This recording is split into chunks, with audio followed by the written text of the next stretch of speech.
మద్యం డబ్బులు బహుమతులకు మా ఓటును అమ్ముకోమని గ్రామ అభివృద్ధి కోసం నిజాయితీగా స్వచ్ఛందంగా ఓటు వేస్తామని తమ ఇండ్ల ముందు గేట్లకు కిటికీలకు పలకలపై వ్రాసి పెట్టారు యాదాద్రి భువనగిరి జిల్లా బొమ్మల రామారం మండలం జలాల్పూర్ గ్రామస్తులు ఉన్నల వరలక్ష్మి, దూసరి రమాదేవి, గంగల సువర్ణ, కస్తూర్ల సత్యనారాయణలు ఓట్ను అమ్ముకోవద్దని శుక్రవారం జిల్లా కలెక్టర్ హనుమంతరావు మాటలతో చైతన్యమైన ఈ విధంగా పలకలపై వ్రాసి పెట్టినట్లు వారు వివరించారు.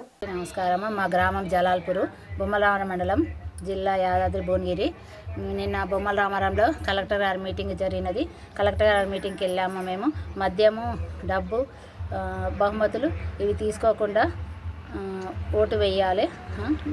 నా ఓటు మాత్రం నేను స్వచ్ఛందంగా ఓటు వేస్తాను. మద్యానికి కానీ, డబ్బుకే కానీ, బహుమతులే కానీ లొంగకూడదు. గ్రామ అభివృద్ధి జరగదు.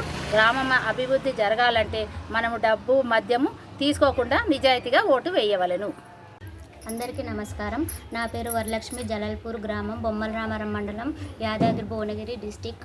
నిన్న బొమ్మలరామారం మండలంలో జరిగిన ఓటు అవగాహన సదస్సుకు విచ్చేసినటువంటి గౌరవనీయులు కలెక్టర్ హనుమంతరావు సార్ గారు రావడం జరిగింది. సారు ఓటు అవగాహన గురించి చాలా మంచి విషయాలు చెప్పిండు. మద్యానికి కానీ, డబ్బుకు కానీ, బహుమతులకు కానీ లొంగిపోవద్దని చెప్పడం జరిగింది. ఆ విషయం నాకు చాలా బాగా నచ్చింది. ప్రతి ప్రయాణం వెనుక మొదటి అడుగు ఉండాలనేసి అనుకున్నాను. నా మార్పు ఏదో నాలో ఎందుకు జరగకూడదు అనేసి నేను అనుకున్నాను.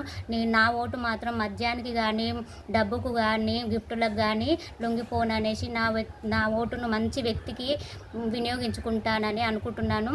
ఈ విషయం గిన అందరిగిన ఇదే విషయము మంచి విషయాన్ని తెలుసుకుంటే బాగుంటుంది అనేసి నేను కోరుకుంటున్నాను.